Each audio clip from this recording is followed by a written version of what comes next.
welcome to Bookstahuda! It's been a very long time, hasn't it? Hopefully you can't smell. Hopefully you can't tell how sick I still sort of am. I've been sick ever since getting back from Japan, pretty much. I think I wore myself out. Yeah, and I'm teaching like this too, which is not the best. But I've been wanting to make a video for a while, and first I think this is an unboxing because the lovely Erin Dillman over at her bookish channel of the same name has sent me some book mail, and I'm very excited to see what's in it, so I need something to open the box with. Okay, here we go. I'm very excited. And I have an idea about one of the books, because it's probably going to be our next buddy read, but other than that, I have no idea. And, it's a rather hefty box. I'm excited.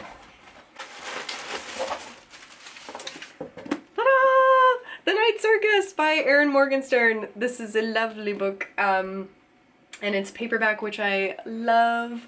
I think she probably chose this because it's very similar, or it's at least similar in subject matter, at least, to the book that she and I just read called The Grace Keepers, which I did as an ebook from the library. And I'm actually okay with that because the book was so good that I forgot that it was an ebook. That's how great it was. This book is very exciting indeed. So thank you. And the next one is the one that I was kind of thinking might be in here. It is Tell the Wolves I'm Home by Carol Rivka Brunt, also in paperback, which yay. Ooh, the font is very pretty. And this is going to be our next buddy read. So hopefully we can dig into that soon. I'm very excited. Yay. And lastly, I don't recognize this one. I'm excited. Ooh, Edda and Oslo and Russell and James, a novel by Emma Hooper. I've never even heard of this before, but I love the cover. Ah! And it's perfectly floppy. And oh man, I'm very excited about this. Thank you. Oh, there's some cute stuff of walking with an animal. Yay. This looks lovely. So thank you, Erin, for all of these. Apparently 83-year-old Edda will be walking more than 1,000 miles to see the ocean. Sounds really great. It's a tale of unsung heroes, last great adventures, and indestructible love. It sounds lovely. So hooray for new books. Book mail is the best mail. And now I gotta figure out where to put these on my shelves. But that's always the most fun. Other than that, I want to do a wrap-up, kind of just like a summer update since I've been kind of absent since the new shelves came in.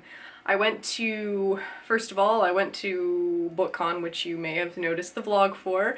I went to Japan and I was there for a week. It was very nice, but I did come back with this.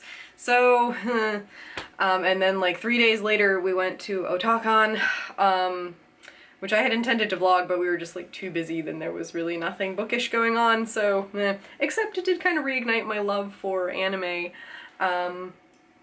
and manga a little bit, so I did buy in Book Off, the greatest Japanese store, in my opinion, I did buy a lot of Dragon Ball Z, which I started reading in the Japanese. I took 3.5 years of Japanese, but when you try to go to a country and speak, that doesn't exactly translate into much actual speaking, but I can actually read these with not that much difficulty, so that's pretty exciting, and I've been enjoying that. Let me check my Goodreads so I can tell you what I've been reading over the summer, because I had a few periods of pretty intense reading actually during that week when I wasn't doing anything. I finished, I don't know if I've even talked about a lot of the books that I read, so if I didn't tell you I read This Savage Song by Victoria Schwab, I did, and it was great, and you should read it. I finished The Fifth Poldark, which I'm pretty sure I talked about at some point. I read His Dark Materials Volumes 1 and 2. I'm currently in a third of way through the third one, and I would like to finish up the trilogy so that I can, keep the momentum going. Manga Volume 6, which is around here somewhere. Yeah, things are finally starting to turn up again for the pair, so that was nice. Citizen, an American Lyric by Claudia Rankine. I read that during Booktubeathon, I think. And, oh yeah, I read this during Booktubeathon too. I forgot about Booktubeathon. because that was like right after we moved and right before Japan. I read Milk and Honey by Rupi Kaur. It's a very nice poetry collection, and I read that as an ebook when I was in Japan, actually. I used it to help me fall asleep. Not that it puts you to sleep, but it's a very soothing, it's just a really nice, unthreatening form of poetry. Harry Potter and the Cursed Child. Yeah, I have a vlog of my like reading of this that I'll put up soon, probably. But yeah, I went into this with like no expectations. I was not expecting to love it or hate it. I just was like, you know, I'm not gonna let it touch the way I feel about the original series, but I will enjoy it if it happens to be good. And I did end up really loving it. I love Draco and Scorpius, and you know, I'm not gonna give any spoilers away. I think it's worth reading if you want to read it, and if you don't, that's totally cool. Who cares? Like, Harry Potter is still Harry Potter. I read the first volume of Soul Eater, which my brother bought at Otakon. There's a little too much fan service in it for my tastes, but apparently that's not in the anime, so maybe I'll watch the anime instead. The Grace Keepers, which was great. 5 out of 5 stars. I loved it. I want to get the full book. It was great. And then I just finished Furiously Happy by Jenny Lawson a couple of days ago because I was in a bit of a slump after the Grace Keepers, and I was like, well, I don't know what to read now. And I know I'm in the middle of this, and it was really easy to read, so I read through the rest of it in like a day. I don't know that it's a book I will read again from front to back, but there are certainly things in it that I really enjoyed. I mean, I've bookmarked a couple of things, and some of the mantras are really nice to think about. Like, her husband, Victor, tells her, you know, she's like, why do you stay with me? Don't I make your life, like, wouldn't your life be easier without me? And he says, yes, it might be easier, but not better. So it retains its spot in the badass feminist shelf, I think. Oh yeah, and then I'm reading, where is it? It's in my purse, which may be downstairs.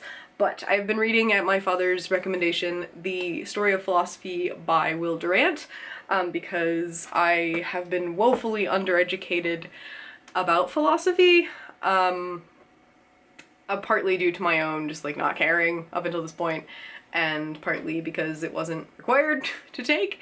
As I just finished Plato's section yesterday, it's so good. Like, I don't care anything about that kind of stuff, but it's really, like, the sentence structure is, like, it feels like your brain is kind of working out, but in a good way. Although it's difficult to read a lot of it at once. Like, I got through I've been reading in like 20-page chunks, and that's about as much as your brain can, like, or at least that's as much as my brain can fight at once. Like, it's kind of like reading is a battle, but you learn so much out of it. So if you need an introduction to, if there's any philosopher that you're kind of feeling you need an introduction to, but you don't want to read the actual thing, like you don't feel educated enough to tackle the actual thing itself, The Story of Philosophy might be there for you. It is a product of its time though, like it came out originally in the 20s, I think, and now, or the second edition was published in the 50s or 60s, so, you know, there are no female philosophers in it at all, which is a little like, I really wish that somebody would, I'm sure they exist. If it does exist and I don't know about it, tell me, and I would love to read it.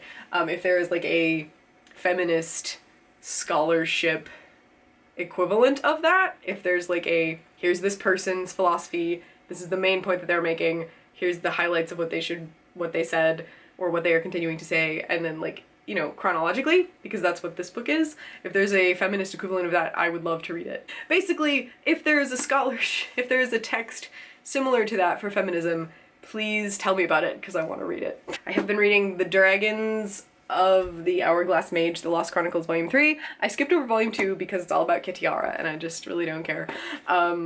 Sorry, people who love Kitiara. I mean, she's a great character, but I don't, like, the reason I read these books is for Raceland. Like, I'm not gonna lie. And this book, I started it on the plane to Japan because I was really nervous about going. My first trip to Japan was fun, but I got really homesick about halfway through. And so, because the first time I was there for 3 weeks, and this was only 1 week, and so that didn't happen to me. I did not get homesick this time. In fact, I wish I could have stayed a little bit longer. Maybe another week.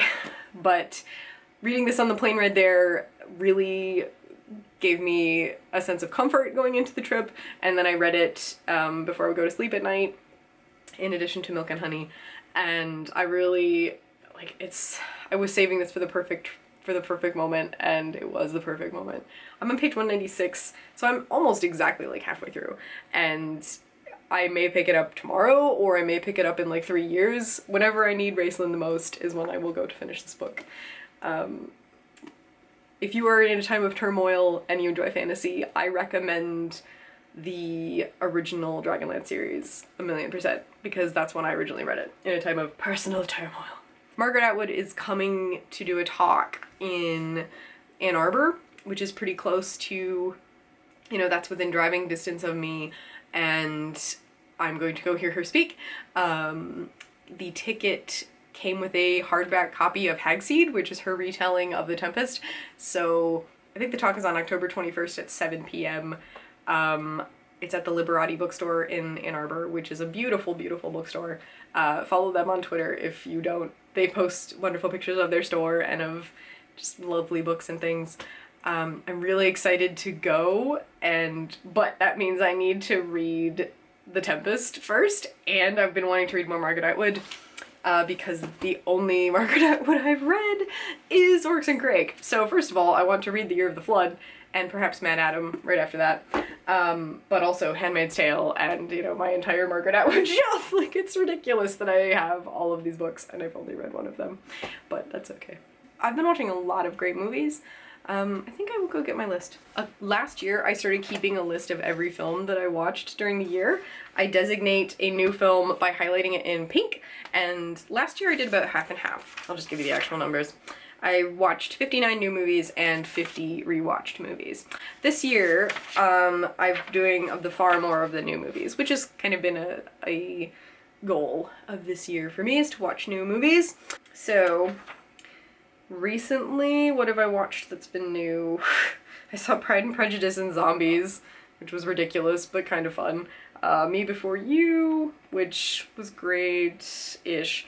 I would like to read the book, just to see. The Fundamentals of Caring on Netflix was really good. Genius was amazing. I saw it with my friend Kendra. It was so good, with Jude Law and Colin Firth, about Thomas Wolfe. It makes me really want to read Thomas Wolfe. Oh, I saw the Branagh live theater production of Romeo and Juliet, like not in person, obviously, but it was great. I loved it. Swiss Army Man with Daniel Radcliffe was great. I saw the remake of Ghostbusters, which I personally liked quite a bit. I saw on the plane home from Japan, I saw Hello, My Name is Doris with Sally Field and Schmidt from New Girl. It was so great. I love it. If you haven't seen it, you should go see it. Or, I mean, like, rent it or something. I saw The Intern on the plane as well, which is just like a rom-com-ish type movie that I've been wanting to see for a while. I saw Suicide Squad. I wanted more Joker. Not gonna lie, I was really disappointed with how little Joker there was in that film. I saw Florence Foster Jenkins with my fiance. That's Meryl Streep and Hugh Grant, and Howie from The Big Bang Theory. It was so great. I loved it so much. I just watched Spring, which is on Netflix at my brother's recommendation. It starts out really weird, but it gets so good. And then we just saw Kubo and the Two Strings. And then I just watched Begin Again, like a half an hour ago, with, what's his name? The Hulk. Wow, I'm totally blanking. Mark Ruffalo and Keira Knightley. Does anyone know if that's actually Keira Knightley singing? Because it doesn't really sound like her. But I really enjoyed that movie. So this video is already like 20 minutes long. They are showing Labyrinth at my local theater next week, and I'm very excited about it. Like, I just went to Hot Topic and got Little Jareth, the Hot Topic version, because look at him in his cape. Ah! That's been nice. Also, my friend Kendra got me this gift from a place on Etsy, I want to say, called Nerdy Nifties. It's a candle that is inspired by Jamie Fraser from Outlander, and I was kind of afraid of what it would smell like, so I was like, I usually don't like candles that smell like manly, but oh man, guys, this is just what Jamie would smell like if he were a candle. It's so good, and it's like so subtle. So this is not how could this be sponsored? Like, I don't know. But, so anyway, this candle's great, and I've been, you know, I'm rationing how much I burn it so that I can, like, watch Outlander and burn the candle and, you know, read Drums in Autumn when I'm ready for that and all that. I rented this from the library, and Romeo and or Juliet, it's cute. Like, it's one that I would like to own, but it's one that I don't want to sit down and read from back to front, like, all the time. Like, if I was in a reading slump, this would be a really good way to get out of it. Like, some of it's really silly, some of it's really funny, some of it's pretty great. Books that I rented that I will probably not actually get to. Sex with Shakespeare, like I want to own that. I'm in a really big Shakespeare mode lately. And Poems That Make Grown Men Cry. And then Wonder Woman and like a few Suicide Squad comics as well. I feel like there's something I had planned and now I forgot. Oh well, it doesn't really matter if I've forgotten. Essentially, thank you for watching. I'm gonna try to get back into the swing of uploading videos more regularly. I have like a lot of backlogged things that I just have to edit. But I was syllabus planning for so long that it just didn't happen. So if there's a video that you would like to see or a question, pop it down below or on Twitter at Aegis1837. I'll be doing the hashtag follow the books Instagram challenge this month. Like, I may not post every day, but I have some photos planned out for certain days, so those are always fun when I do them. I usually lose my steam halfway through the month, but whatever. So anyway, welcome back to Bookstahuda. That doesn't make any sense. So, Bookstahuda! See you soon!